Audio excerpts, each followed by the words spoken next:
he was over in the hill. We had the baby faces at one hotel and we had the hills at the other hotel.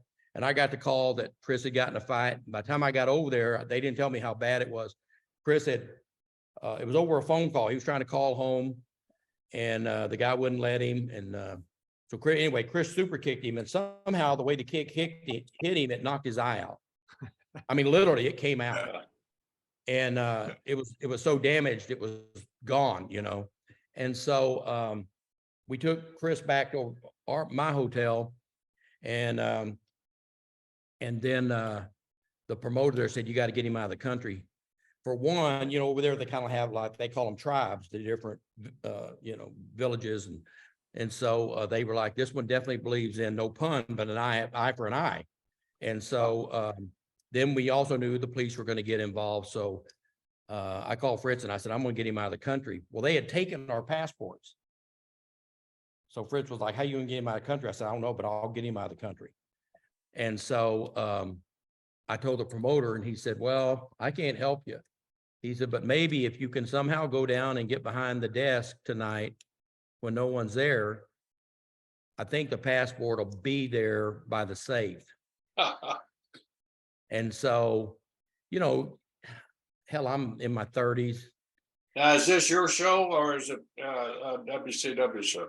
This is WCCW. This was the second time we were there.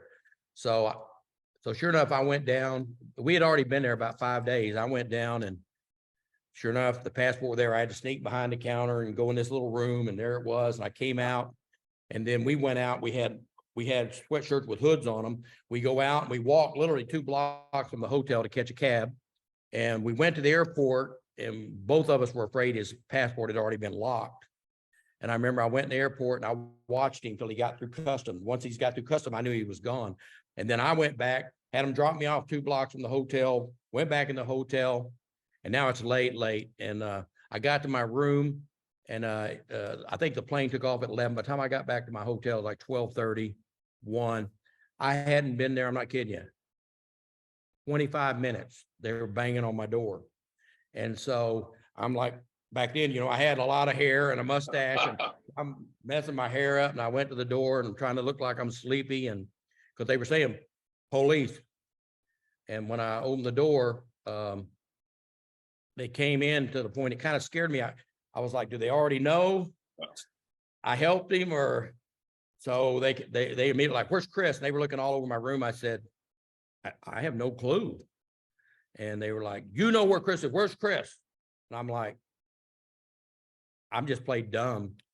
And and so sure enough, one of them got, they called him to the phone. He went over and got on the phone and slammed the phone down. He said he got on a plane. And they looked at me for a long time, then they just left. And I remember I was so glad 2 days later when I was able to get on a plane and get out of there.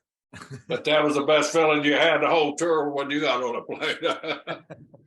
Yep. Gary, you almost had to sneak somebody out of a country, didn't you? Yeah, a big Leon White, a big Vader in Kuwait when he grabbed that photographer. Actually had, and a lot of people doubt this story, but it would, you know, Dave, you and John, you guys travel the world. You know that our Secret Service and our military has unique ways of getting people out of the countries when they need to be. I had this colonel, full-bird colonel, come up to me at night it happened, and they told me, "You want him out of the country?" And I said, "Well, yeah, but you know, I what you talking about?" He said, we can take Leon and we got containers that we can they're set up for people like this that we can put Leon in and fly him over to France, which are like a 2-hour flight, something like that, 2.5, 3-hour flight, and put him there, and then he can go where he wants to go. I said, well, I better check on it before I make a commitment like that. So of course I called Junior and Vance, and no way, he got to stay there and face the punishment, you know. So I didn't do it, but you know, I always visualize that scene, you know, putting Leon White in one of those big ass containers because he didn't like it being alone anyway. Well, I've always wondered, you know, I went back and did a tour on my own after I'd left the WCCW, and I was a little worried going back over there, but nothing happened. And then, but I told somebody not too long ago, I said, I've told this story so many times and I'm afraid they've heard it, know I was involved, and I may not to go back now.